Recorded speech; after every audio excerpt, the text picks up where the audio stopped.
Hi, everybody. Welcome to 24/7's Upskill Workshop. I'm Emma Rauschkald, the Director of Marketing here at 24/7. And for those of you who aren't as familiar, 24/7 is a recruitment agency helping creative, marketing, and tech talent get matched to freelance and full-time job opportunities. And we actually started our workshop series at the beginning of this summer as a way to connect with our community and be able to share job market trends and hiring insights and really have a dialogue with people who are searching for jobs during this turbulent time. So today's workshop is going to be a recap of some of our favorite topics from this year, and we hope to be able to answer any questions that you have. So with that, jumping right in, a few housekeeping items. We have you all muted for the presentation, but please feel free to submit your questions through the Q&A function, and time permitting, we will get to them at the end. And we'll also be sharing a copy of today's presentation after the workshop. And with that, I am very excited to introduce my guest, Nora Gillern. She's a senior account manager out of our New York office. So Nora, I will hand it to you. Hello, excited to be talking to everyone today. Like Emma said, I'm a senior account manager out of the New York office. I mainly focus within retail, corporate retail, and creative spaces. And I've been at 24/7 for about a little over 2 years now. All right, so first we're going to start with resume tips, which is a very important part of your application process for new jobs. So a big thing that I always like to push is really personalizing your resume. I remember when I was applying for jobs many years ago, I had 5 or 6 different resumes that I would do depending on the industry I was applying to or the type of job I was applying to. And it can be pretty easy. It sounds complicated, but just parsing out little bits that you think are more relevant for one role versus another, and just saving those. And it takes only a couple minutes to do that and can make a big difference. I would also say being good at editing your resume. If you've been in the industry, maybe 10 plus years, some of those high school jobs, first jobs, I know they feel important. We all remember our first job and what it did for us, but they might not be relevant to your resume at that point anymore. Definitely, highlight your discipline, knowledge, and skill set during your time, especially if you're maybe a more junior candidate.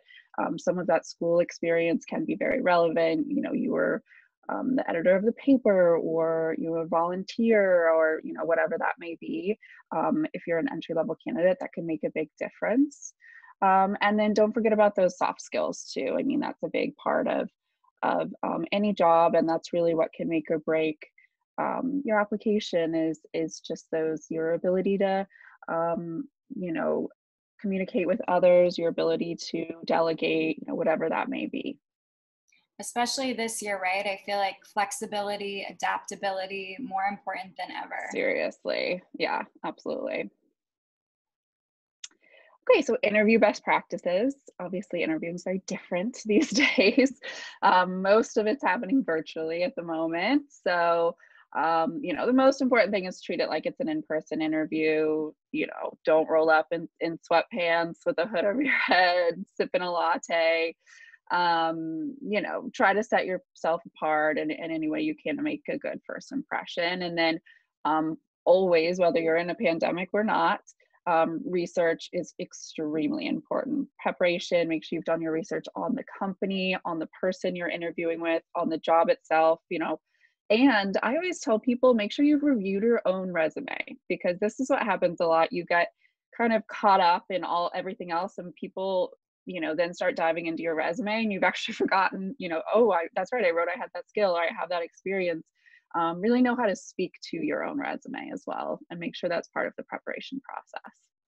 Definitely. And test your technology. I think we're Yes. going to get into that next. Yes, definitely test your technology. We've all had the struggle with, the Zoom glitches, WebEx glitches, whatever it may be. You know, it does happen, but it doesn't necessarily make you look that great if you're, you know, just having to hold your phone because you can't get your, you know, desktop to work, right? Or something like that. You know, find the right setting, something simple. You know, I always say, I always like to get dressed for work every day fully, top to bottom. I know some people are a top and then sweatpants kind of people, you know, whatever works for you. But I think for a job interview, it does give you that little bit of confidence if you are, you know, fully dressed, like you could walk out the door and have that interview. And then definitely, of course, be on time, even though it's, you know, you're probably rolling on your mat out of bed and sitting down or at your desk or something like that. But being on time is extremely important. Great tips. All right, what does the future of work look like? Who knows? I think it's a great time, honestly. It's a hard time at the moment, but we've seen a ton of changes in the industry and people really pivoting in a new way. You know, when it comes to remote work, we've all had to adapt and get used to it. You're going to see a lot more flexibility from employers at the moment. So I would say, you know, you're seeing jobs that, you know, maybe you couldn't commute to every day, but you could commute to 2 days a week or something like that. Go ahead and apply because it's likelihood that employer is open to you working remote or part-time, you know, half in the office or what have you.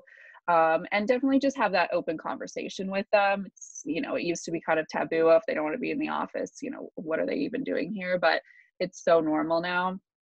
It's great to just have those open conversations with employers. You know, we feel like this digital world will continue on, and you know, so it's time to take advantage of it.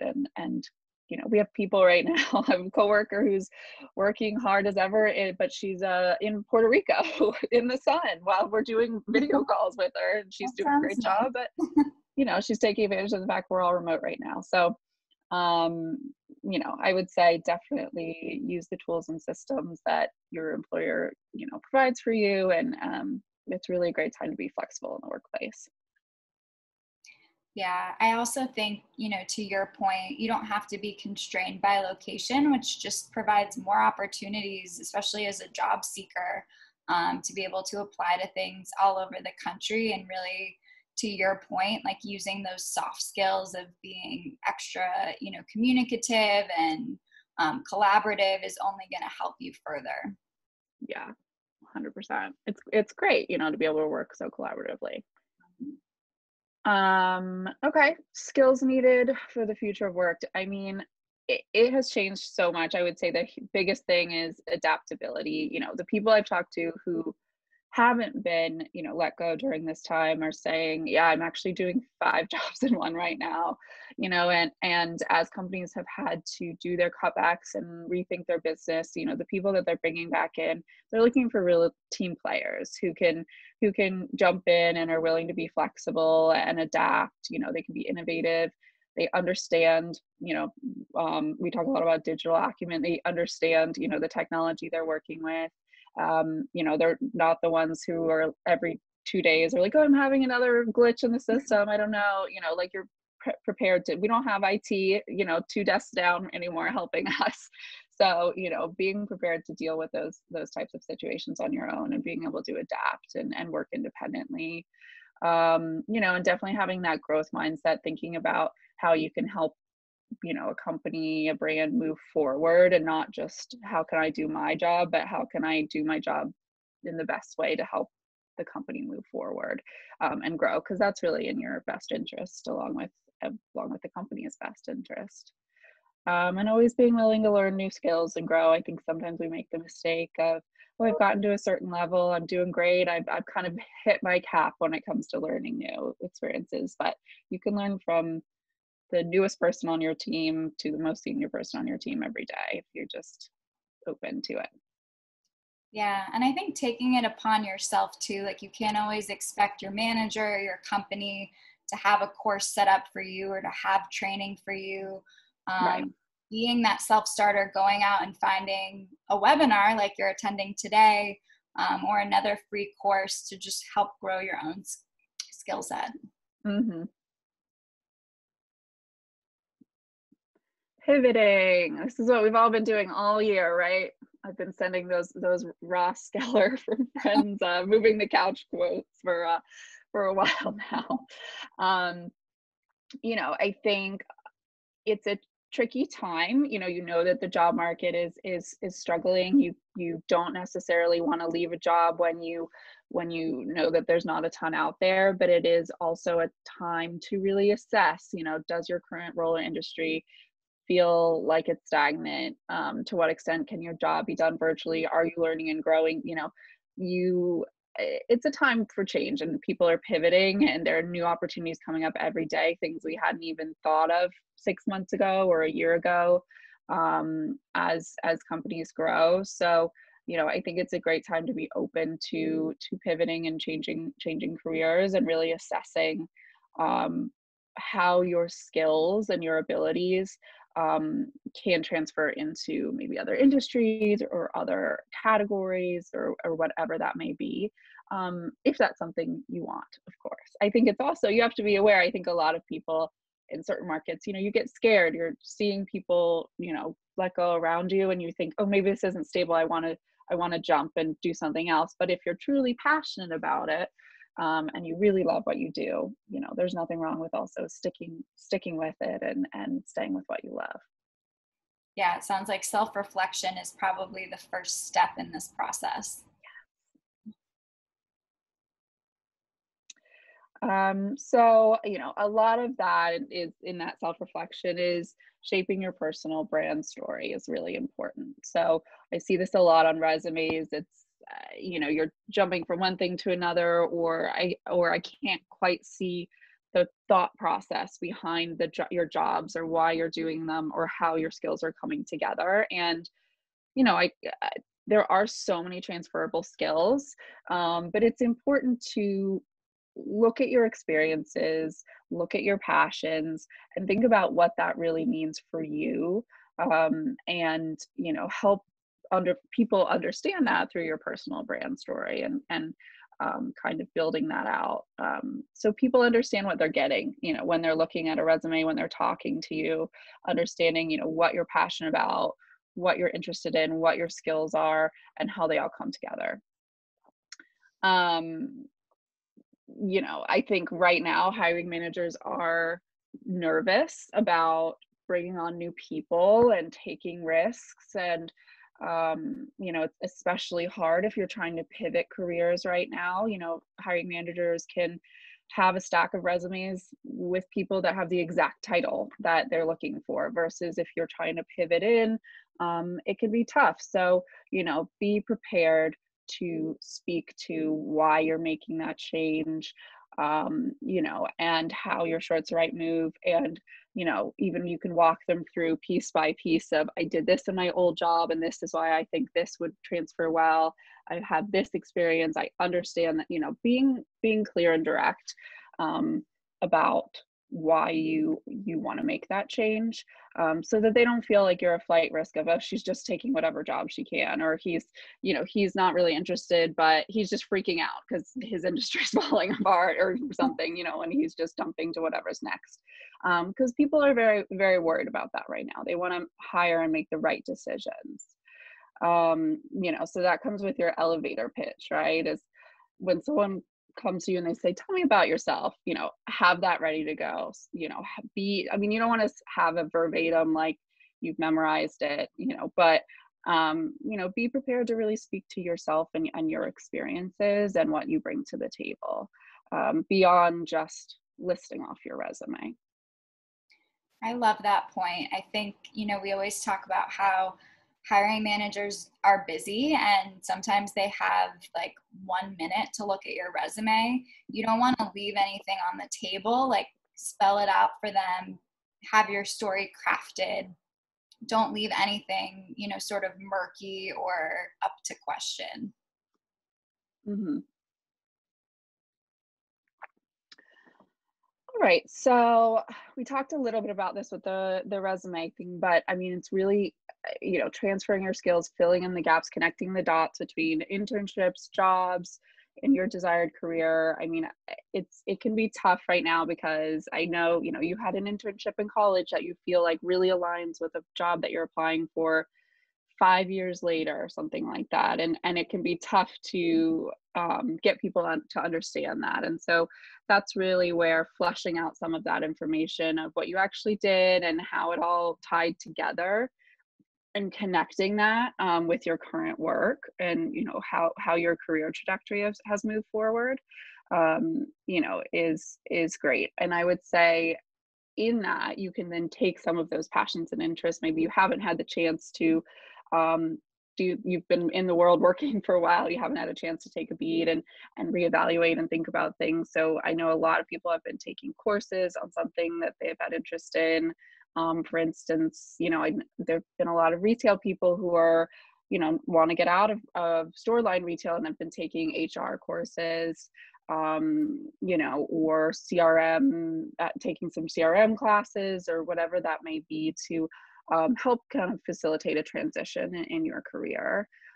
Signing up for webinars such as this one, or any of our other ones, you know, and then just staying up to date on the industry and the market. I say LinkedIn, I live on LinkedIn. I'm always checking out what people are posting, you know, make sure you're following people who are relevant in your industry, you know, and that way you can be as knowledgeable as possible. And especially, you know, once you're interviewing, people like to see that you're really ingrained in your industry and that you understand it well. Well, thank you, Nora. That was a great way to kick us off. And it looks like we do have a couple of questions. So let's just jump right in. Our first question is a one-page resume more advantageous over having 2 pages? And do you have a limit on how many bullets you should be using for each job, or best practices around that? Yeah. I would say you should very much try to have a one-page resume.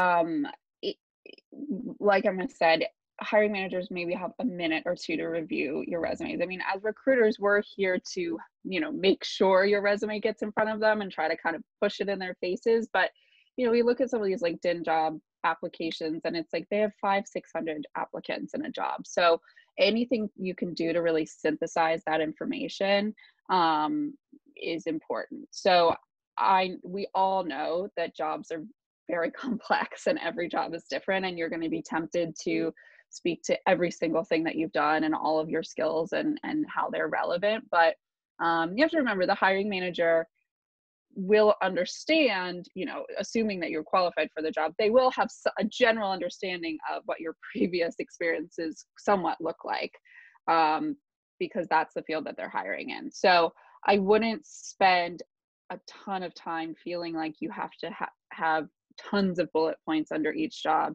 and making, you know, long descriptions. You know, I would say we talk about, you know, ROIs, right? Returns on investment. What can you put in that under that job? Say you're an account executive somewhere, right? Like under that, you would do increase sales by X amount year over year, internally promoted 3 people, managed a team of 10, you know, saw blah, blah, blah. And like, really, those are the key things that they'll be able to quickly glance over, because they know what an account executive does. So you don't need to, not that you shouldn't explain some of it, but you don't need to go into depth on what that is. What they want is more what you specifically contributed and what the return on their investment can be. So that's what I would encourage. On occasion, it's okay to have a 2-page resume, you know, especially for those who have been in the industry a long time. I know it can be trickier, but try to stick to 1 page if at all possible. I think another good hack for that is to read the job description really closely and make sure your resume is aligned with what they're looking for in a candidate. And that can help you kind of weed out maybe some of those bullets that you don't need. Totally. Perfect. Okay, next question. What would you suggest to someone who wants to change industries but doesn't have direct resume experience? How can you get recruiters to notice you? I mean, it's a tricky one, especially right now. Like I said, I mean, it's hard to pivot when there are so many available people. I would say, try to leverage any connections you have. That's always the best way because they know you, right? I mean, at the end of the day, the most important thing is you're a hard worker and you're committed and you can pick things up and pivot quickly. I would also say really think about your experiences. There has to be a reason that you're particularly interested in that new job or a new role, and you must have been introduced to it somehow or had some experience that can align in some way that at least you can speak to. It might be harder to put on a resume, but really try to think about it and analyze, well, what did I actually do that I think could align itself, um, and try to go from there. But I know it's a tough time for that kind of thing. I feel yeah. Yeah. Um, let's see. Is it necessary to have an objective listed at the top of your resume, or would that be considered old school? um, I think it depends, right? I don't personally, when I'm reviewing resumes, I don't personally care about the objective that much. I care about the experience, but it, it could be considered old school, but there are tons of hiring managers that are old school, right? So I think you have to, be strategic about where when it comes to kind of customizing your resume. Again, if you know the company, they're looking for someone cool, cutting edge, who's newer and innovative. Maybe you don't have your objective. If it's a more, it's a legacy company that's been around for hundreds of years, maybe you do and customize it that way. But overall, I wouldn't say it's required. Yeah, and to your point, we have such little room on our resumes and we want to get to the point quickly. So really those Right. ROI bullet points are going to be more important. This is a great question. What would be the best way to reach out to your network during these unprecedented times? I generally say come from a place of just warmth and caring, right? I would never reach out to someone and just say, "Hey, do you have work for me?" I might say, just checking in. I hope you're doing okay. It's been so long since we've connected. I'd love to hear from you, hear what you're doing, whatever that may be, and just have, a casual conversation, a virtual cup of coffee, or we were doing like cocktail hours with some of our clients for a while, virtual cocktail hours, because that's the type of thing that's hard during this time. It's hard to have just casual conversation. So that's what I would say, instead of just saying, hey everyone, I really need a job. I'm reaching out to everyone on blast. And then on LinkedIn's a great tool as well, and you can definitely share on there, I'm looking for a job, if anyone knows anything, whatever, and I would hope people want to help and get things going. But when it comes to reaching out to people directly, yeah, I would say try to come from a place of kindness and just, checking in, reaching out, think of it as networking more so than job hunting.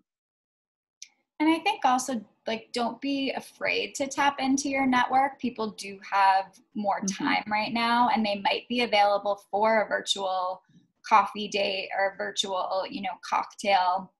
And if you can also provide value, like within your requests, maybe share one of those industry articles that Nora was recommending or something you learned in a webinar, then you're giving something back in addition to kind of opening the door for conversation. Totally.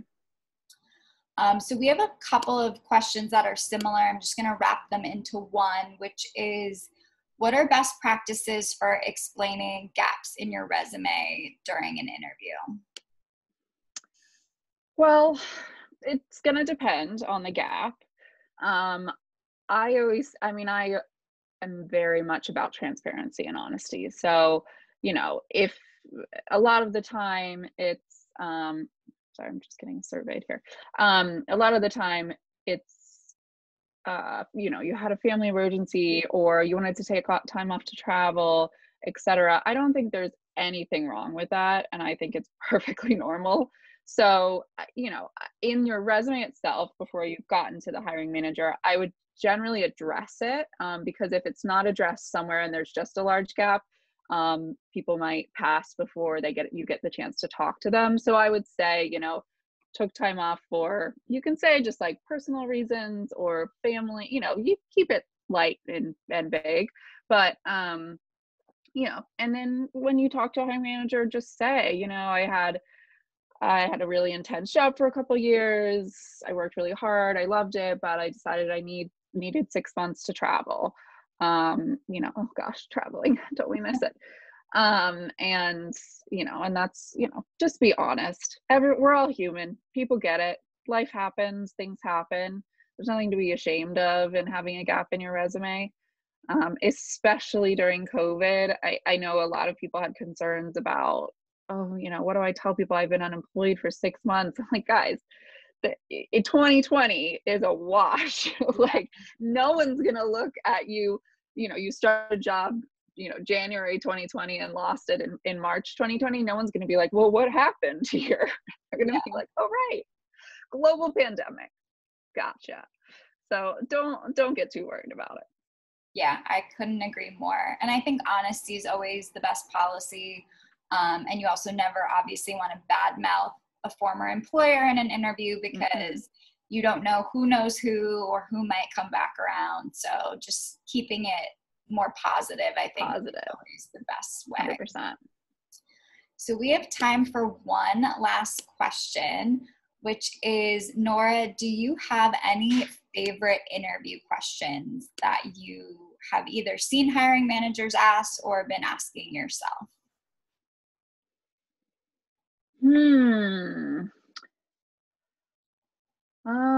I would say I definitely like when people have done their research. And so when people say things like, oh, I saw, you know, as a candidate, when people say, oh, I saw that, you know, this company had just posted this, or that you were involved in this, that kind of thing. And then, you know, one of the questions that's that I think people forget about a lot is often hiring managers will ask, why do you want this job? And it's something that we don't think about. You think about it because you're like, I want it, it could be great. But like, why do you really want it? Because, you know, we work with a lot of large companies, and it's, a lot of the time the answer could just be, I always wanted to work at Chanel, or I always wanted to work at, you know, Dior or whatever. But it has to be more than that, right? It has to be, I think I could do this because I have XYZ experiences and I feel like I could really align, and this culture would be a good fit for me, and here's what I can bring to the table. So that's a very simple question that people get asked all the time, but I do find that it's something that people get slipped up on a lot. So that's probably one of the questions that I like to ask. And also I think I like to prepare people, you know, to be able to answer that question as well. Yeah, it's one that seems so obvious, but if you haven't done your research, you can't give a meaningful answer. Right. And you end up kind of just stumbling and saying, well, it seems like such a great company and culture, and you're awesome, and I want to be here. But yeah, and that's just, you know, it's not quite going to set you apart from the pack. Yeah, definitely. Well, Nora, thank you so much for your time today. And thank you everyone for joining. Be sure to check out 24/7. All of our open jobs are posted on our website. If we did not get to your question during the workshop, we'll be sure to follow up with you after this. And please also feel free to reach out to us on LinkedIn. We would love to connect. Thanks, everyone.